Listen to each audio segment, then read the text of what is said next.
I'm Hazel Mitchell, 35, standing on the deck of my newly purchased mountain house, watching snowflakes dance against the Colorado sunset. For 15 years, my family accidentally forgot to invite me to Christmas. Each December, I'd see their smiling faces on social media while sitting alone in my apartment. But this year will be different.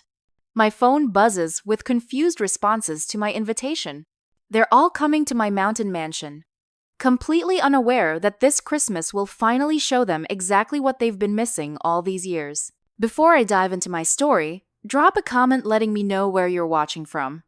Hit that like and subscribe button if you've ever felt overlooked by family. Trust me, what happens next might just give you the satisfaction you've been craving.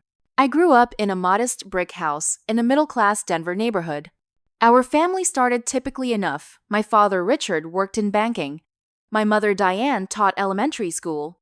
My older sister, Ashley, was the golden child. I was the forgettable middle daughter. And my younger brother, James, was the baby everyone adored. We weren't wealthy, but we had enough, at least financially. Emotionally was a different story. Even before everything fell apart, I was somehow always slightly out of frame. Ashley was beautiful and popular, the natural center of attention. James was the baby boy my father had always wanted. And I was just Hazel. Smart, responsible, and perpetually overlooked. When I was 12, my parents' marriage imploded spectacularly. I still remember the night they told us, Ashley crying dramatically, James too young to understand, and me sitting silently, already calculating how this would change our daily routines. My mother moved out the following week, and within months, our family court drama became neighborhood gossip. 2 years later, my father introduced us to Carolyn, a polished real estate agent with perfectly highlighted hair and a daughter named Rachel who was exactly my age. "Your new stepsister," Dad announced with more enthusiasm than he'd shown for anything I'd done in years. That was when the pattern crystallized. Our new blended family quickly unblended when it came to me. Family photos mysteriously had me positioned where I could be easily cropped out. When Rachel made honor roll, my father took everyone out to celebrate. When I was valedictorian, he had a work emergency. The Christmas exclusions began subtly during my freshman year of college. I came home for winter break to find they'd already decorated the tree because Rachel was only home for the weekend. The following year, they thought I was staying at school an extra week and had their celebration early. By my junior year, the pretense had worn thin. I simply received a text from Ashley with family photos on December 26th. "Wish you could have made it," she wrote, though no one had invited me. I tried addressing it directly once. Did I do something wrong? I asked my mother during a rare lunch together. "Don't be so sensitive, Hazel," she said, checking her watch. "Not everything is about you." That became the family line. If I mentioned being excluded, I was making everything about myself. If I stayed quiet, I simply didn't exist. I tried everything, sending thoughtful gifts, making myself available, even therapy to ensure I wasn't imagining the pattern. My therapist confirmed what I already knew. This is classic family scapegoating, Hazel. Someone has to be the outsider to maintain their dynamic. Still, I persisted. Every birthday remembered, every milestone acknowledged. I sent Christmas cards with updates about my life that no one reciprocated. I called my brother James regularly, maintaining our relationship despite the distance. I tried building an adult friendship with Ashley, who would respond enthusiastically and then disappear for months. Meanwhile, social media became my annual holiday torture device. Each December, I'd see them gathered at my father and Carolyn's house, Ashley with her husband, James with his girlfriend, Rachel with whatever new boyfriend she was introducing to the family. Extended family would be there too. Aunts, uncles, cousins, everyone except me. "We had no idea you were in town," they'd say if I mentioned it later, though I had told them weeks in advance. "It was really last minute," they'd claim, though the professionally decorated tree in the background suggested otherwise. Year after year, I'd sit in my apartment, order Chinese food, and watch Christmas movies alone, telling myself it didn't matter. that I was an adult who didn't need family validation. But each year, the wound cut deeper. Each forgotten invitation was another confirmation that in the story of my family, I was merely an unnecessary footnote they were all too happy to edit out. While my family was busy forgetting my existence, I was building something they couldn't ignore even if they didn't know it yet. During college, I threw myself into computer science, discovering a natural talent for cybersecurity that made me stand out to professors. While Ashley was posting sorority photos and James was changing majors for the third time, I was working part-time at the university's IT department, building practical experience alongside my theoretical knowledge. I lived in a tiny studio apartment, budgeting every penny of my scholarship and part-time income. My roommate-free existence wasn't by choice, it was all I could afford. But it taught me self-reliance and focus that would serve me well later. After graduation, I landed an entry-level position at Tecton, a promising Denver startup. The pay was modest, but the potential was enormous. I worked 14-hour days, volunteering for every challenging project others avoided. When everyone left at 5, I stayed until 9, learning systems and solving problems that eventually made me indispensable. You have a rare combination of technical expertise and business understanding, my first manager told me during a performance review.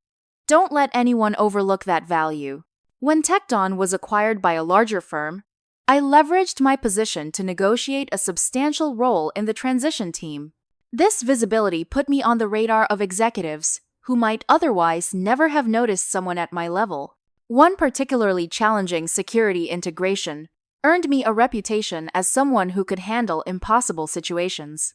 By 27, I was leading my own team. By 29, I had moved to a major tech company with a compensation package that included significant stock options. While my family still saw me as the awkward middle child, industry insiders were beginning to see me as a rising star.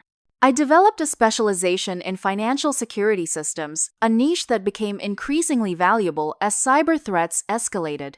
My team's work prevented a major banking breach that would have made national headlines if we hadn't caught it. The company rewarded me with a bonus that paid off the remainder of my student loans and allowed me to make my first serious investment, a modest condo in a developing area of Denver. The real financial turning point came when I was 32. The company went through a major restructuring, and I was approached about heading a new division focused on client security. The promotion came with a 6-figure salary increase and a refreshed stock option plan. 6 months later, the company went public, and those stock options suddenly had real, substantial value. I still remember sitting in my office, staring at my account balance after the IPO, trying to process the number on the screen. I had grown up believing wealth happened to other people. People like Rachel's family, not middle children from broken homes in middle-class neighborhoods. Yet here it was, irrefutable proof that I had created something valuable from nothing but my own abilities. That night, I called my father to share the news. He seemed distracted, mentioning that Rachel had just bought a new BMW, and they were all going to celebrate that weekend. "That's great," I said. "I had some good news too. Can I call you back, Hazel? We're just heading out the door." He never called back. And that's when I made a decision that would alter my relationship with my family forever. I stopped telling them anything meaningful about my life. My career advancements, my growing investment portfolio, my increasingly comfortable lifestyle, all became information I kept to myself. I hired a financial advisor who helped me develop a long-term investment strategy. I purchased a larger condo in one of Denver's most desirable neighborhoods. I took luxurious but private vacations. I donated to causes I cared about. And through it all, when family would ask generic questions about my job, I'd give equally generic answers. "Oh, still in tech. It's going fine." By 34, my net worth had surpassed 7 figures, a milestone I celebrated alone with an expensive bottle of champagne on my balcony overlooking the city. The next day, I received a rare call from Ashley, asking if I could contribute to a group gift for Dad's birthday. "Sure," I said. "What were you thinking?" "Nothing major," she replied. "We're getting him golf clubs. Maybe you could cover the bag? It's about $100. I transferred the money immediately, never mentioning that I had recently spent more than that on a casual lunch. The pattern was clear. In their minds, I would always be the struggling middle child, regardless of reality. And for a while, I accepted that role, finding my validation elsewhere in my career, in my carefully chosen friendships, in the life I was building separate from them. Until last Christmas, when everything changed. December 23rd last year started like any other. I had declined all holiday party invitations, knowing from experience that seeing others' family celebrations only magnified my isolation. Instead, I planned a self-care day, expensive coffee, a massage appointment, and prep work for the gourmet meal I'd cook myself on Christmas Eve. While waiting for my latte, I made the mistake of checking Instagram. There at the top of my feed was Ashley's latest post, a perfect family tableau at my father's house. The professionally decorated 12-foot tree I recognized from previous years dominated the background. In the foreground, my father and Carolyn sat surrounded by Ashley and her husband, James, and his now fiancée, Rachel, and her latest boyfriend, plus various aunts, uncles, and cousins I hadn't seen in years. Annual Mitchell family Christmas. So blessed to have everyone together, read the caption. Everyone except me. What broke me wasn't the exclusion. I had grown callously accustomed to that, but the blatant lie of the caption and the 15 comments below expressing how wonderful it was to have the whole family together. Not one person noted my absence. Not one person questioned where I was. In the narrative of the Mitchell family Christmas, I had been not just excluded but erased. For the first time in years, I didn't have the strength to pretend it didn't hurt. I canceled my massage, returned to my condo, and did something I hadn't allowed myself to do about my family in a very long time. I broke down completely. Hours of sobbing left me hollow-eyed and emptied, sitting on my kitchen floor surrounded by crumpled tissues. My phone buzzed, occasionally work colleagues sending holiday wishes, but nothing from any Mitchell or Davidson, my stepmother's family name that everyone else had somehow adopted. I spent Christmas Eve in pajamas, alternating between mindless television and staring blankly at the wall. The gourmet ingredients I'd purchased spoiled in the refrigerator. I couldn't muster the energy to cook or even order delivery. This wasn't just holiday blues, this was the culmination of 15 years of carefully disguised rejection, finally hitting me with its full force. On December 26th, as I was forcing myself to shower and rejoin the world of the living, my phone rang with James's number. "Hey sis," he said cheerfully. "Merry belated Christmas." "Thanks," I replied, my voice still raspy from crying. "You too. Man, you missed a crazy one this year." Uncle Philip got drunk and told everyone what he really thinks about Aunt Karen's new husband. I closed my eyes, gathering my strength. Was I invited to witness this family drama? A pause. "Oh, I thought Mom was handling invitations this year. She probably forgot. You know how she gets during the holidays." "Right," I said. 15 years of forgetfulness. Very consistent of her. "Don't be like that, Hazel," he said, his voice taking on the familiar family tone used to dismiss my concerns. "No one was trying to exclude you." The Instagram post said, "Everyone was there, James," in capital letters. Another pause. That's just how people caption things. 17 people were in that photo. 17. Including cousins from Arizona we see once every 3 years. But somehow, I'm always the only one who slips everyone's mind. "Look," James said, clearly uncomfortable. "Why don't you join us next year? I'll personally make sure you're invited." The condescension in his tone, as if he were granting me a magnificent favor, was what finally shattered the last of my illusions. "Thank you for your generosity," I said with quiet dignity that surprised even me. "But I think I'll make other plans." After hanging up, I made an emergency appointment with my therapist, Dr. Landon, who fit me in the following day. "What you're describing is a clear pattern of emotional abuse through exclusion," she said after I recounted the latest incident. "The question is, what do you want to do about it now?" "I don't know," I admitted. "Cut them off completely? Continue pretending it doesn't bother me?" Neither option feels right. There's a third option, Dr. Landon suggested. You could change the dynamic by taking control of the situation. How? They've made it very clear I'm not important to them. Perhaps, she said carefully. But have you ever been in a position of power in the relationship? From what you've described, you've always been the supplicant, hoping for inclusion. What would happen if you changed that power balance? I thought about my financial success, still hidden from them. And something shifted in my perspective.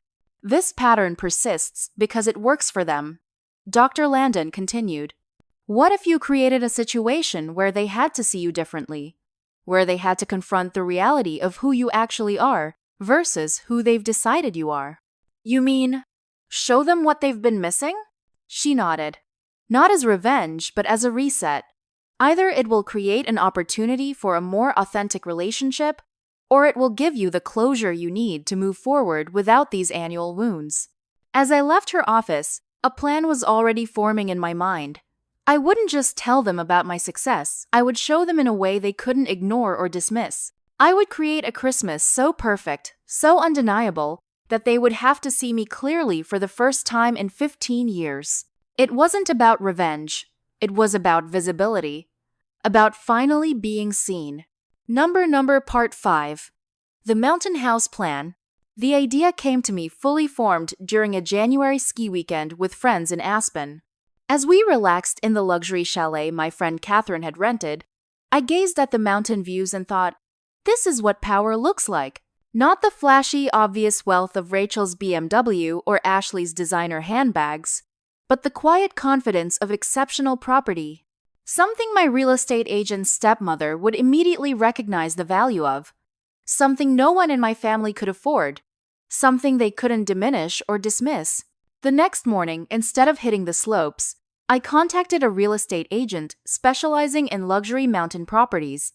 I'm looking for something specific, I told her over coffee. Something that makes a statement without being ostentatious. Accessible from Denver, but private. Mountain views are essential. And I need enough bedrooms for extended family visits.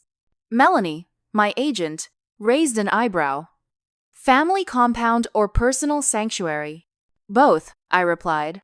It needs to function as my personal retreat, but also occasionally host family gatherings in style.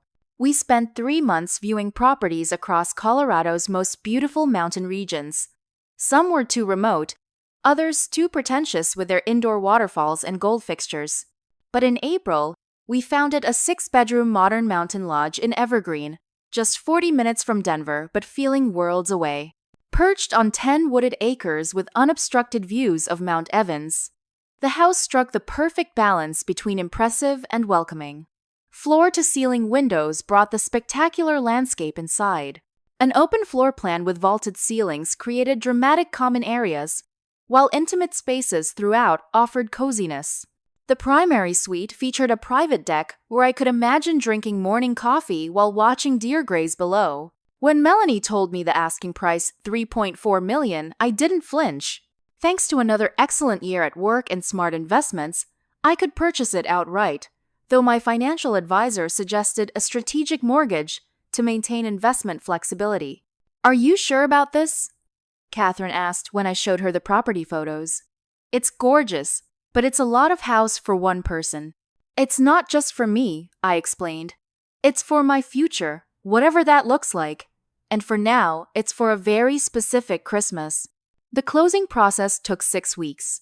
I still remember the moment the keys were placed in my hand, the weight of them, the tangible proof that I had done something extraordinary completely on my own. But the house was only the beginning. The real work lay in transforming it from a beautiful property into the perfect setting for the Christmas confrontation I was planning. I hired Sarah, a renowned interior designer, whose work I'd admired in a magazine feature. Her portfolio showed a gift for creating spaces that balanced luxury with comfort, exactly what I needed. Tell me the feeling you want people to have when they walk through the door, Sarah asked during our first meeting at the empty house. I considered this carefully. I want them to feel instantaneous envy, followed by warmth that makes the envy uncomfortable. Sarah's eyebrows shot up. Then she laughed. That's the most psychologically complex design brief I've ever received. I love it. Over the next 6 months, we transform the house room by room. The great room centered around a massive stone fireplace, with seating arranged for both intimate conversations and larger gatherings.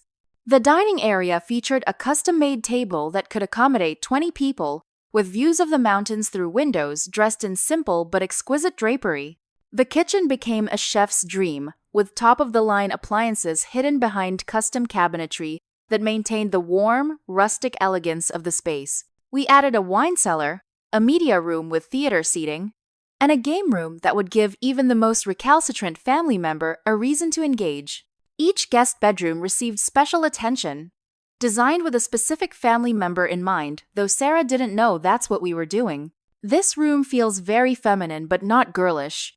She commented about the space I was mentally designating for Ashley. Sophisticated but with whimsical touches. Perfect, I said, thinking of my sister's constant struggle to be taken seriously while maintaining her carefully curated social media aesthetic.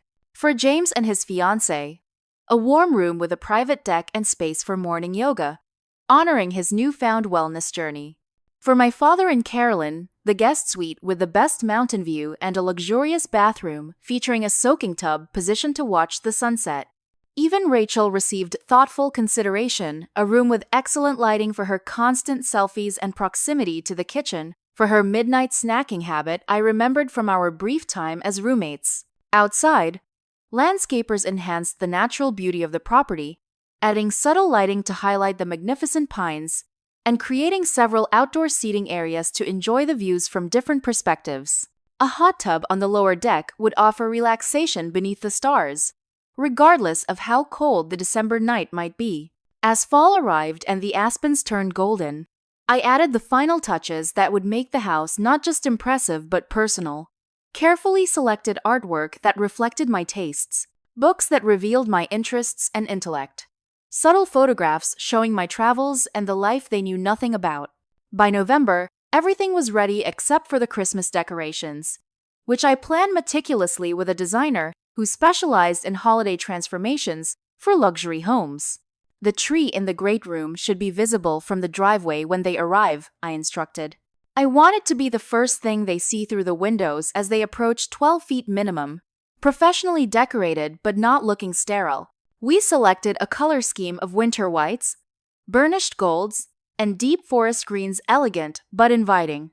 Custom stockings would hang from the stone fireplace, including ones for each family member embroidered with their names. No detail was too small to consider. Throughout this process, I continued my therapy sessions with Dr. Landon, ensuring my motivation remained healthy rather than vindictive. Are you creating this perfect Christmas to show them what they've been missing? Or to show them who you really are? She would ask periodically. Both, I always answered. I want them to see me. Really, see me for the first time in 15 years. As December approached, I felt a curious mix of anticipation and anxiety. The stage was set for a Christmas my family would never forget, assuming, of course, they accepted my invitation. Timing the invitation required careful consideration. Too early, and it might not create the impact I wanted. Too late, and they could legitimately claim other plans. After much deliberation, I chose November 7th late enough that they would likely be discussing holiday plans, but early enough that they couldn't reasonably have finalized them. I crafted the email over several drafts, aiming for casual confidence rather than desperate pleading or obvious revenge. Asterisk. Subject: Christmas at my new place this year? Asterisk. Hi everyone. Asterisk.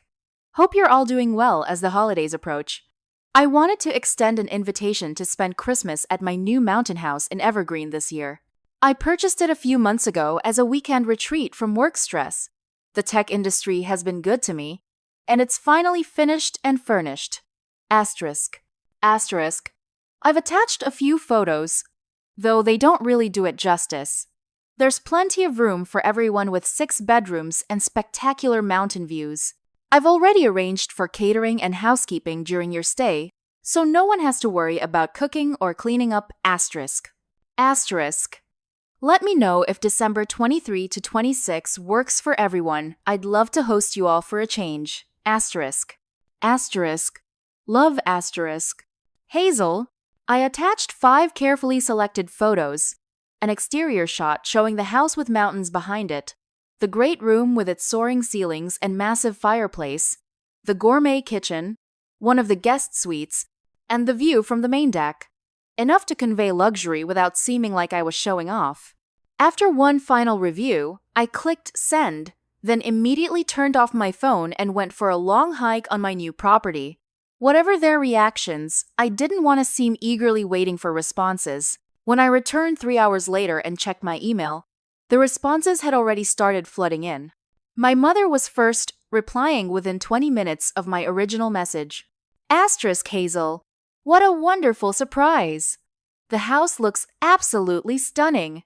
I had no idea you were doing so well. Of course we'd love to come. I'll bring my signature Christmas cookies. Can't wait to catch up properly and hear all about this exciting new chapter in your life. Asterisk. Ashley responded next, her message betraying both excitement and poorly disguised curiosity. Asterisk. Oh my god, sis, that house is incredible. How have you been keeping this a secret? James and I were just saying yesterday we hadn't figured out Christmas plans yet.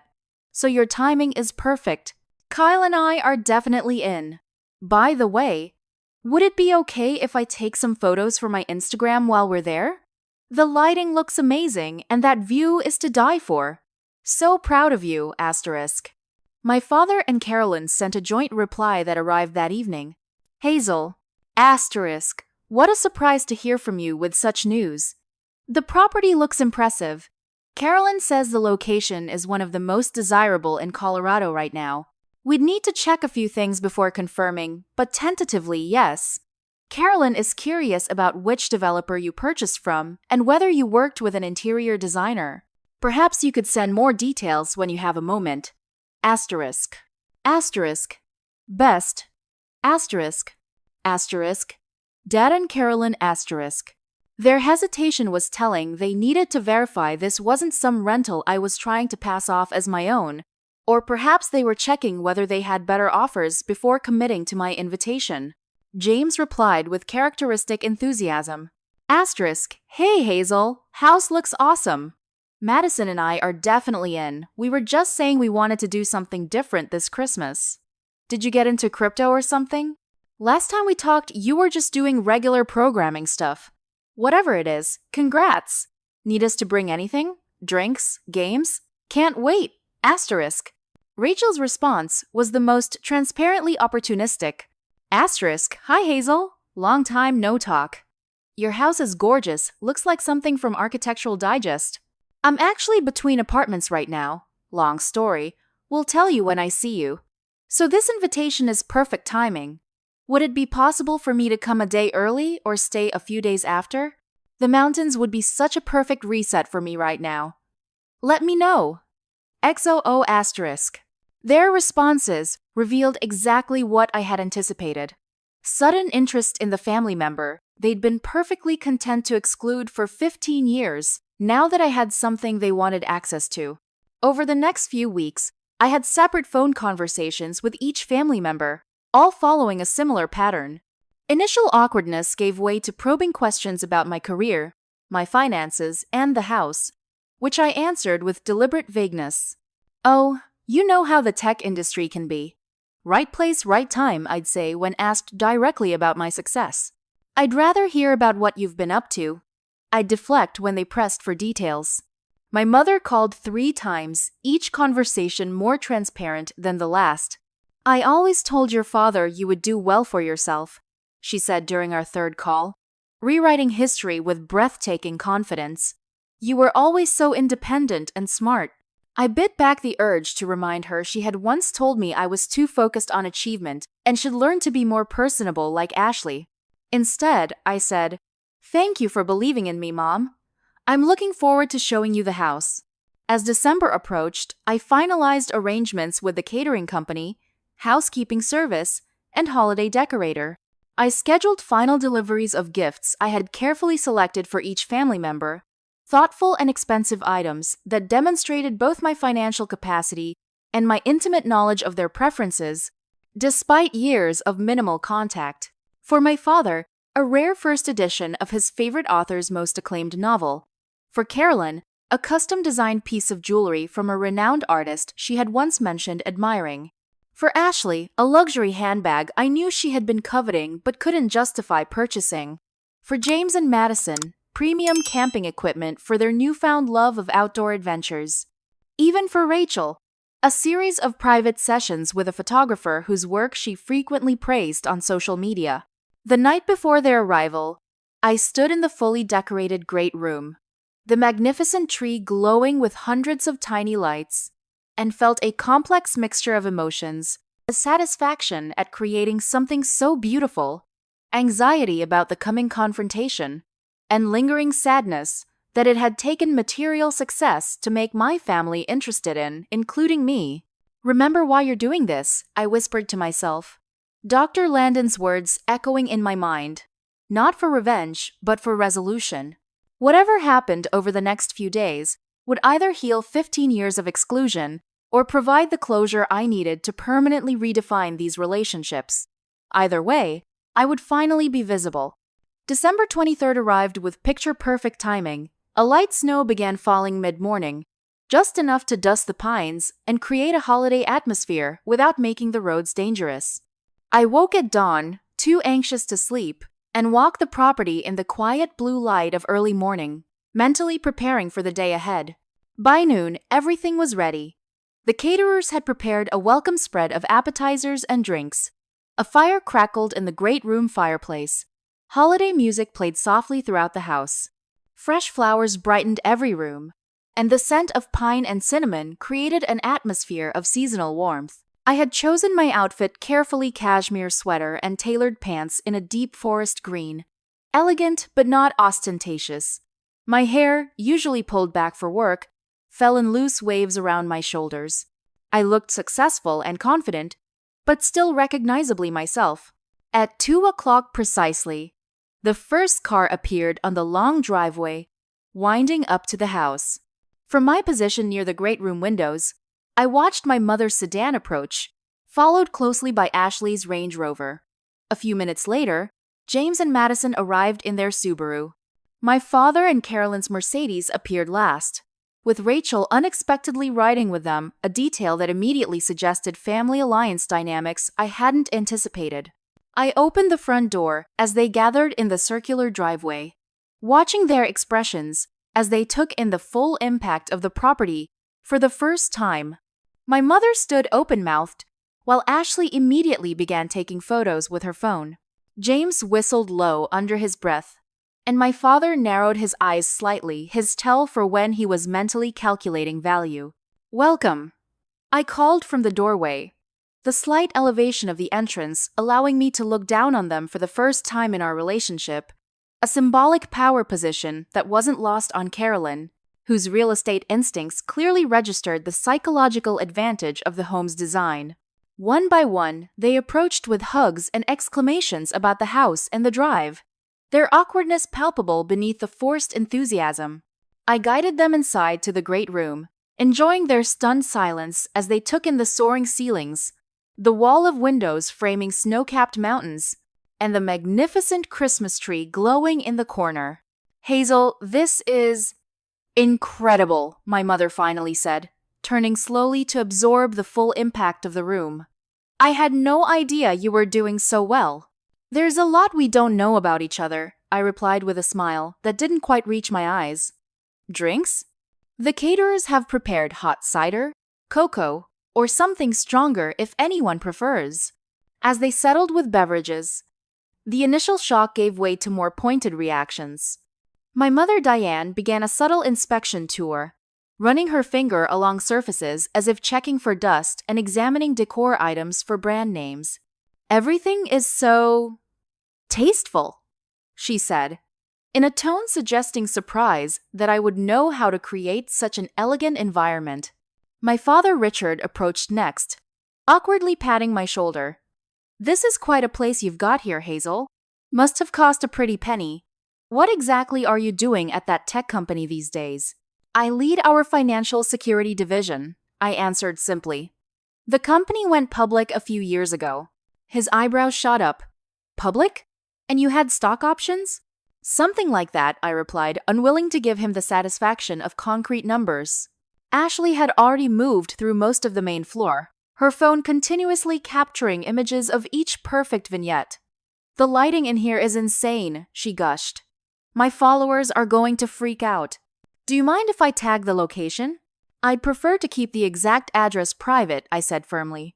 But you're welcome to share that you're at a family Christmas in the mountains. James approached with genuine warmth, giving me a bear hug that felt more authentic than the others' greetings. This place is awesome, Hazel. Really incredible. I'm sorry if I seemed surprised on the phone before. I just had no idea you were, successful. I supplied with a raised eyebrow. He had the grace to look embarrassed. I was going to say into mountain living. But yeah, that too. We should talk more often. I've clearly missed a lot. His fiancée Madison, whom I'd only met once briefly, seemed the most genuinely appreciative. Thank you so much for including me, Hazel. This is beyond generous. Rachel made the most transparent play, looping her arm through mine as if we were lifelong confidants. I always told everyone you were the smart one, she said, loud enough for others to hear. Remember that summer when we shared a room, and you were always studying while I was just focused on boys? Clearly you had the right idea. I suppressed a grimace at her revision of history that summer.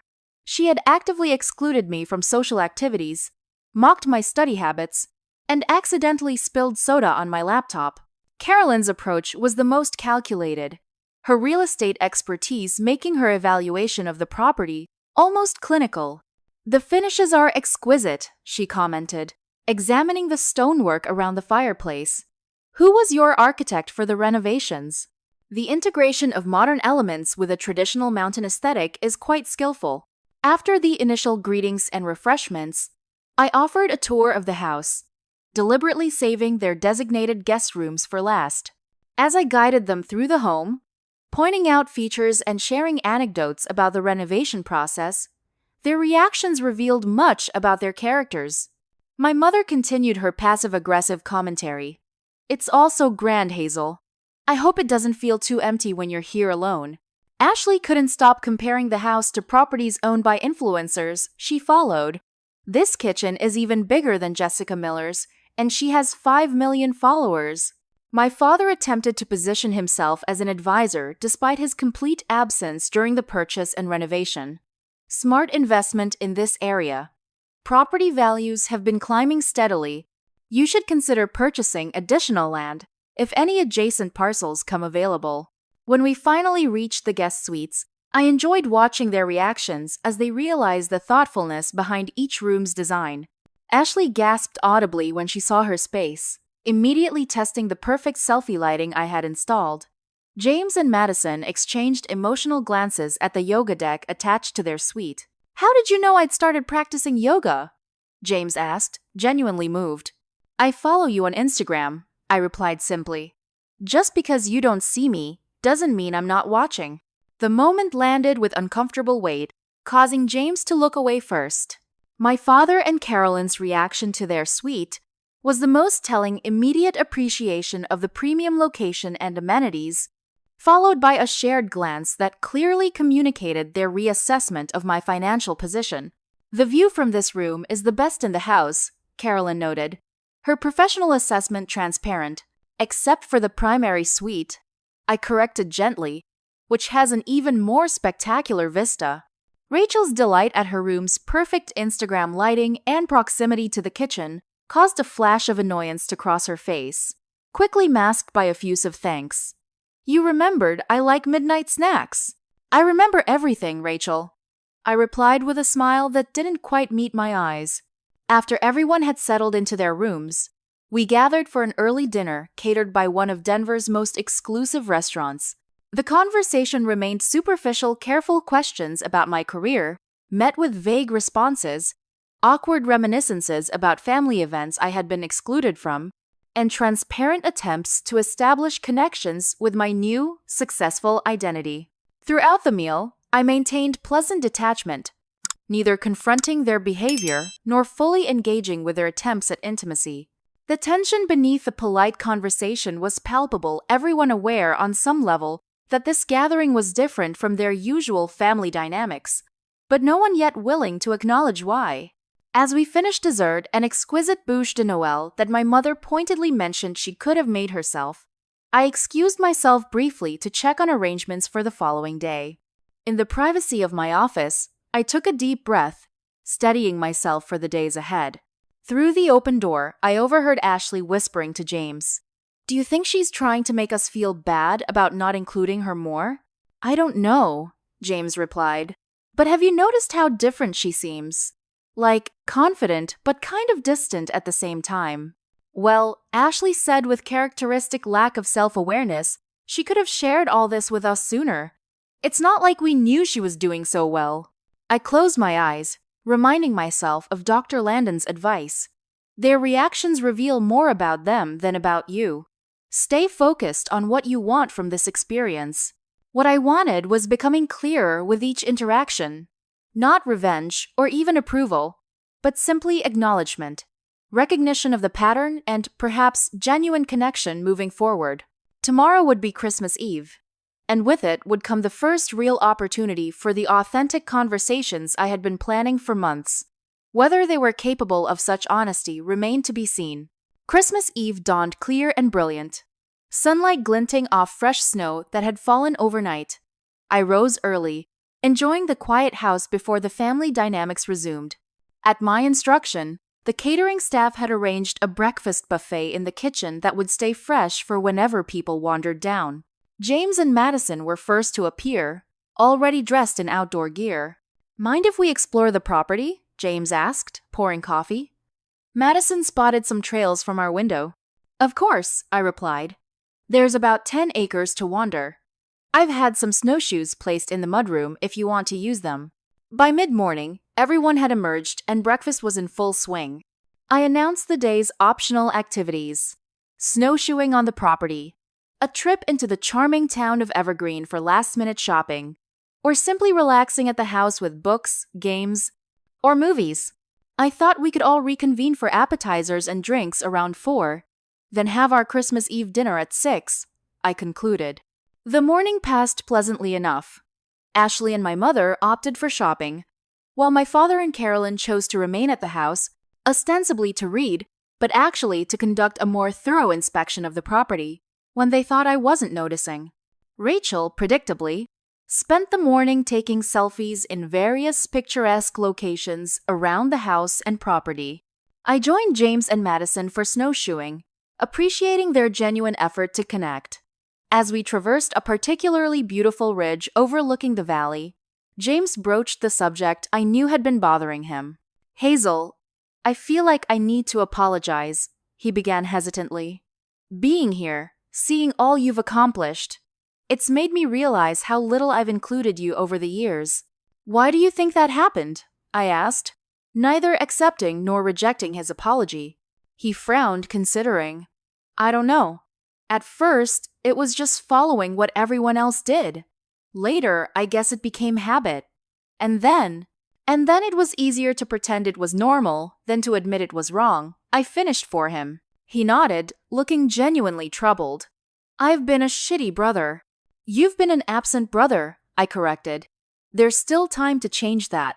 Madison, who had been quietly listening, added, "I've always wondered about you, Hazel. James mentioned a sister, but you were never at any family events we attended." James had the grace to look embarrassed. "I should have tried harder to include you." "Yes," I agreed simply, "you should have." The conversation shifted to lighter topics, but something had shifted between us, a small crack in the facade of family pretense that offered a glimmer of hope for authentic connection. When we returned to the house around 2, tension had already begun building in our absence. My mother was in the kitchen, rearranging the caterer's careful preparation for afternoon appetizers. "Mom," I said firmly, "the catering staff has everything under control." "Well, they've placed the crudités all wrong," she sniffed. "No one wants to eat raw broccoli at Christmas." "Then don't eat the broccoli," I replied. maintaining my composure. There are plenty of other options. My father and Carolyn were in the great room, speaking in low voices that abruptly ceased when I entered. Ashley was on her phone in the corner, frowning at Instagram comments, while Rachel was draped dramatically across an armchair, complaining about cell reception. By 4 o'clock, when drinks were served, the festive atmosphere I had carefully cultivated was already showing strain. My mother had consumed 2 glasses of wine during food preparation and was becoming increasingly critical of everything from the catering to the Christmas decorations. In our family, she announced to no one in particular, we always used colored lights on the tree, not these sterile white ones.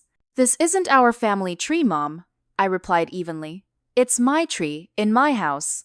She blinked, unused to direct confrontation from me.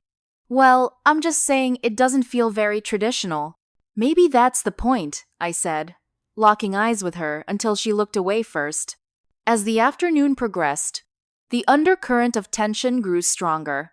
Ashley, increasingly tipsy on expensive champagne, became the first to directly address the elephant in the room.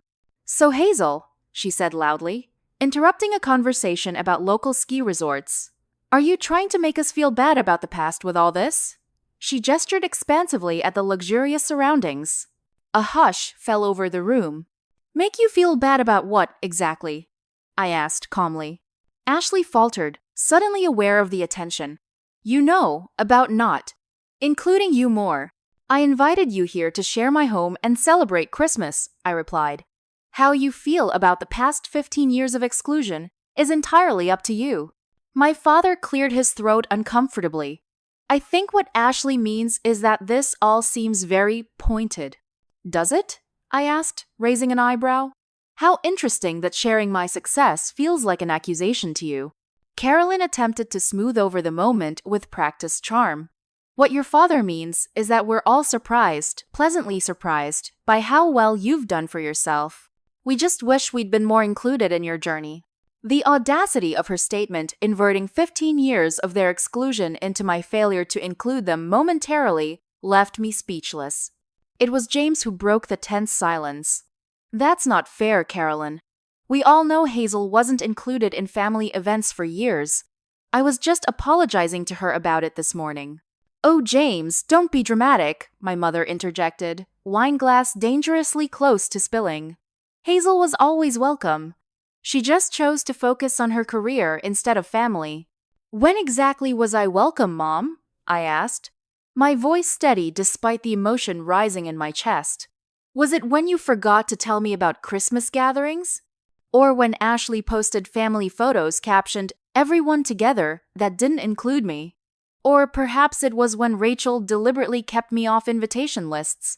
Rachel's head snapped up. What are you talking about? I never did that. Really? I countered. Because when I called Aunt Susan last year, after seeing photos of a family gathering I knew nothing about, she specifically mentioned that you told her I was too busy with work to attend and not to bother inviting me. Rachel flushed, caught in the lie. That was one time, and I thought you wouldn't want to come anyway. It wasn't one time, I said quietly. And it wasn't just Rachel. It was all of you, creating a family narrative where I simply didn't exist except when convenient. The room fell silent, my words hanging in the air between us. For the first time, I had named the pattern directly, without minimizing or making excuses. The discomfort was palpable. My father attempted to regain control of the situation. I think you're being unfair, Hazel. We've all been busy with our own lives. If you felt excluded, you could have said something. I did say something. Multiple times. To each of you. And was told I was too sensitive or making everything about myself. Ashley, tears forming in her eyes, whether from genuine remorse or from being confronted was unclear, said, We never meant to hurt you. Impact matters more than intention, I replied, softening slightly at her distress. And the impact was 15 years of exclusion that hurt deeply, regardless of what you meant. James, who had been quietly processing, suddenly said, She's right, we did exclude her. I noticed it and never said anything because it was easier not to rock the boat. That makes me complicit too. His honest acknowledgement shifted the energy in the room.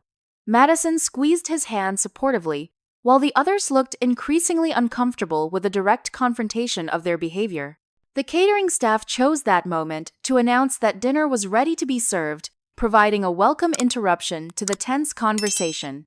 As we moved to the dining room, the emotional weight of the confrontation traveled with us, creating an atmosphere heavy with unspoken thoughts and half-acknowledged truths. Dinner proceeded with superficial conversation, everyone careful to avoid triggering further conflict. By the time dessert was served, a spectacular array of holiday pastries, exhaustion from the emotional confrontation had set in.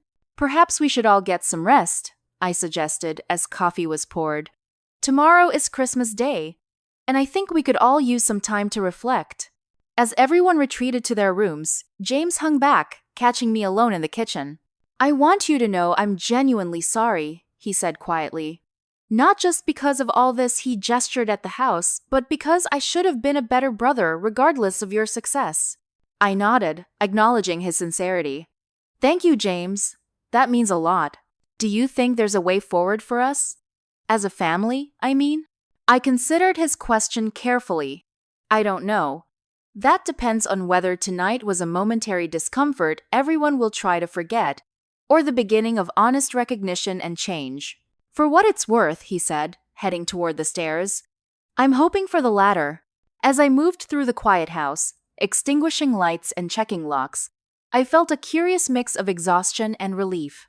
The confrontation had been uncomfortable, but necessary, the first crack in the facade of family denial that had preserved their comfortable narrative at my expense for so long. Whether that crack would widen into genuine understanding or be hastily patched over with fresh excuses remained to be seen. But for the first time in 15 years, I had spoken my truth without minimizing or apologizing, and that alone felt like progress. I woke early on Christmas morning, drawn from sleep by the particular stillness that accompanies heavy snowfall. Opening my curtains revealed a transformed landscape. At least 6 inches of fresh powder had fallen overnight, creating a perfect Christmas card scene outside my window. Rather than immediately facing the emotional aftermath of the previous evening, I pulled on a robe and slippers and made my way quietly downstairs, hoping for a peaceful moment alone with coffee before the day began. To my surprise, I found my father already sitting in the great room, gazing at the fire he must have lit himself. He looked up as I entered, his expression uncharacteristically vulnerable. "Merry Christmas, Hazel." "Merry Christmas, Dad," I replied, momentarily transported to childhood by the simple greeting. "You're up early?" "Couldn't sleep," he admitted. "Mind if I join you for coffee?" I nodded and continued to the kitchen, returning with 2 steaming mugs. We sat in silence for several minutes, watching the flames dance in the fireplace while snow continued falling outside. "You've done well for yourself," he finally said, gesturing to the house around us. "Yes," I agreed simply. "I have." Another silence stretched between us, not entirely uncomfortable. "I failed you," he said suddenly, his voice catching. "As a father, I failed you." The directness of his statement, so unlike his usual approach of minimizing or deflecting, took me by surprise. I waited, giving him space to continue. "After the divorce, and then with Carolyn and Rachel. I think I was so focused on creating a new family that worked that I lost sight of the family I already had." He looked down at his hands, aged and spotted now in a way I hadn't noticed before. "Particularly you." "Why me?" I asked softly. "Why not Ashley or James?" He considered this, seeming to genuinely reflect rather than defend. "Ashley demanded attention. James was younger and needed more guidance. You were always so capable, so independent. It was easy to convince myself you were fine." "Being capable doesn't mean not needing a father," I said, surprised by the emotion in my voice. "I know that now," he replied, meeting my eyes directly for what felt like the first time in years. "But I'm not sure I can fix what I've broken." The vulnerability in his admission touched something deep within me, not erasing the years of hurt, but creating space for something new to potentially grow. "I don't know if it can be fixed either," I said honestly, "but recognizing the pattern is a start." He nodded. wiping away tears he would have once been too proud to show. Your mother and I may have divorced each other, but neither of us should have divorced you. We sat together quietly after that, the weight of his acknowledgement hanging between us painful but somehow cleansing, like disinfectant on a long-infected wound. Gradually, the house began stirring to life. James and Madison appeared first, followed by Ashley, then Rachel, and finally, my mother and Carolyn. The atmosphere was subdued, everyone careful around each other after the previous evening's confrontations. Breakfast was a quiet affair, with focus on the catered spread of pastries, quiches, and fresh fruit rather than conversation. I had planned a relaxed morning of gift opening followed by free time before Christmas lunch, hoping to allow space for both reflection and potential healing. When we gathered around the tree, I distributed the carefully selected gifts I had chosen for each family member, watching their reactions with interest. My father appeared genuinely moved by the rare first edition, running his fingers reverently over the leather binding. "How did you know this was my favorite author?" he asked, puzzled. "You used to read his books when I was little," I replied. "Before the divorce. You had a collection on your nightstand." The fact that he had forgotten this detail while I had remembered it for over 20 years spoke volumes about our respective experiences of family. Ashley gasped when she opened the designer handbag she had been coveting. "Hazel, this is too much. How did you even know I wanted this? You've liked 17 posts featuring it on Instagram in the past month," I said with a small smile. It wasn't hard to figure out. Her expression shifted from delight to something more complex. "You pay that much attention to my social media, but I know almost nothing about your life. That's been the pattern, hasn't it?" I replied gently. As each gift was opened, each revealing my intimate knowledge of people who had shown little interest in knowing me, the asymmetry of our relationships became increasingly apparent to everyone in the room. After the last present had been unwrapped, Ashley unexpectedly disappeared upstairs, returning moments later with a large photo album I didn't recognize. "I found this at Mom's house last month while helping her clean out the attic," she explained, sitting in the center of the group. "I was going to show everyone later, but I think we should look at it now." She opened the album to reveal family photos spanning our childhood and teen years. What became immediately apparent, page after page, was the visual evidence of my gradual erasure from family documentation. In early photos, all 3 children appeared regularly. As the pages progressed, I appeared in fewer and fewer images, often at the edge of group shots, sometimes partially cropped out, eventually missing entirely from major events. "I never noticed this before," Ashley said quietly. Tracing a Christmas photo from when I was 17, the family gathered around a tree with my conspicuous absence. "Where were you in this one, Hazel?" "I was in the kitchen, making the dinner everyone is about to eat in that picture," I replied evenly. "No one called me for the photo." My mother, who had been uncharacteristically quiet all morning, suddenly spoke. "I didn't realize. I didn't see the pattern." "None of us did," James added, "because none of us were looking for it." Rachel, who had been defensively quiet since being caught in her lie the previous evening, surprisingly added, "I saw it. I just benefited from it." Her honesty, however uncomfortable, shifted something in the room's energy. "What do you mean?" I asked, genuinely curious rather than accusatory. Rachel fidgeted with her sweater sleeve. "When I joined the family, I was terrified of not fitting in. You were smart and accomplished and already had history with everyone. It was easier for me if you weren't around as much. So I helped create situations where you weren't included." Her admission caused Carolyn to look sharply at her daughter. "Rachel, did you deliberately exclude Hazel from invitations?" Rachel nodded, unable to meet anyone's eyes. "Sometimes. Not always, but sometimes." The honesty, however painful, felt like lancing a boil that had festered for years. One by one, different family members began acknowledging their roles in the pattern: my mother's focus on Ashley, my father's abdication of responsibility, James's complicity through silence. Not everyone's recognition was equally deep or genuine. My mother continued to partially deflect responsibility, suggesting that my difficulty connecting with people had contributed to the situation. Carolyn acknowledged the pattern existed, but minimized her role in perpetuating it. But even these incomplete acknowledgments represented more honest communication than we had managed in 15 years.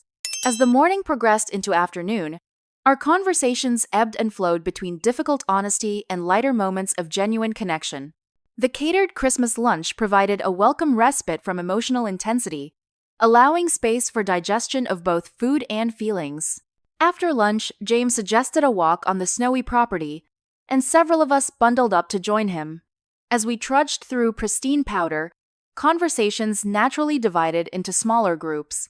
I found myself walking alongside Ashley, whose typical polish had given way to thoughtful introspection. "I think I've been jealous of you," she admitted suddenly. "You were always so smart, so certain of yourself. I felt like I had to be the pretty one, the social one, because I couldn't compete with your intelligence." "I was jealous of you too," I confessed. "Everyone always wanted you around. You were the one people noticed, while I was invisible."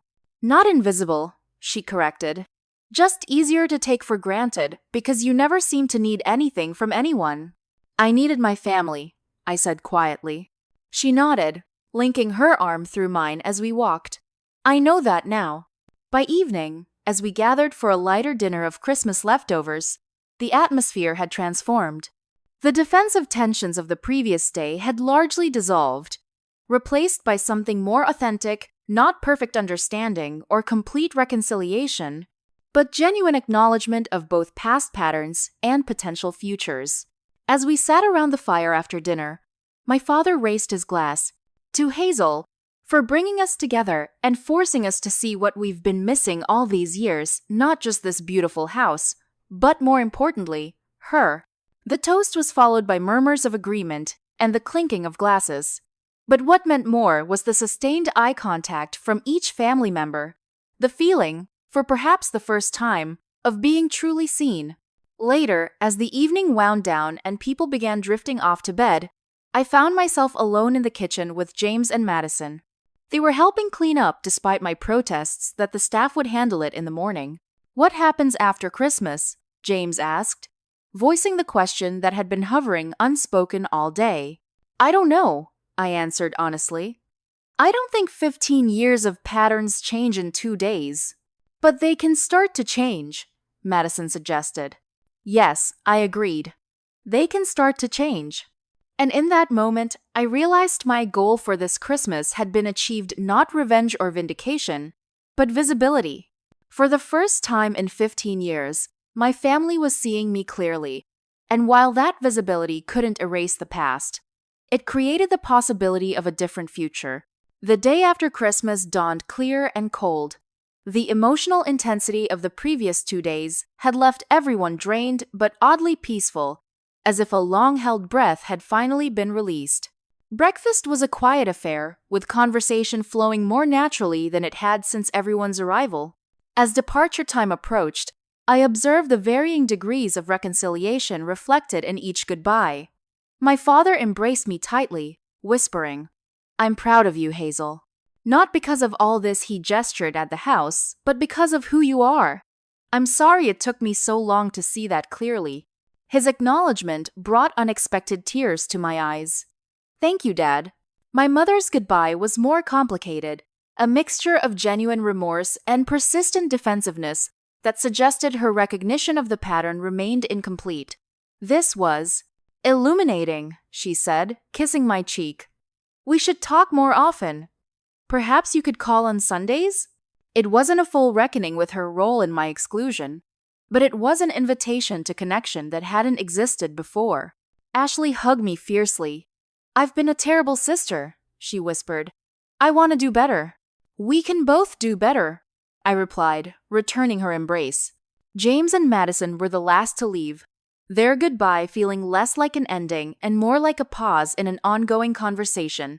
"This isn't back to normal," James assured me. "This is the beginning of something new."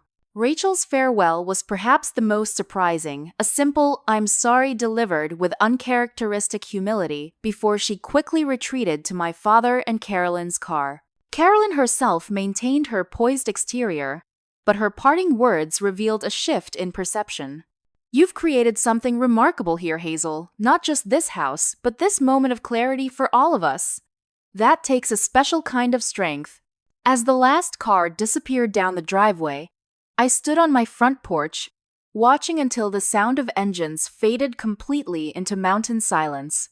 The empty house, rather than feeling lonely, enveloped me in welcome solitude, a space to process the intensity of the past 3 days. I moved through the rooms, straightening decorations and gathering abandoned wrapping paper, allowing my thoughts to settle. The experience had been both more and less than I had anticipated. The confrontations had been painful but necessary. The reconciliations, incomplete but genuine. Most importantly, the invisibility I had experienced for 15 years had finally been acknowledged, creating space for whatever might come next. That evening, I called Dr. Landon to share the experience. "It sounds like you achieved your goal," she observed after I recounted the key conversations.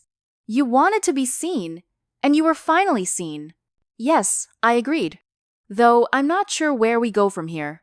"That's the question, isn't it? Now that you've disrupted the pattern, what kind of relationship do you actually want with these people?" Her question gave me pause. For so long, my focus had been on recognition of the exclusion pattern that I hadn't fully considered what I wanted once that recognition occurred. "I don't think I want the all-or-nothing family dynamic they operate on," I said slowly. "But complete estrangement doesn't feel right either." "Those aren't your only options," Dr. Landon reminded me. "Healthy boundaries allow for connection without consumption. You get to define those boundaries based on what each relationship can realistically sustain."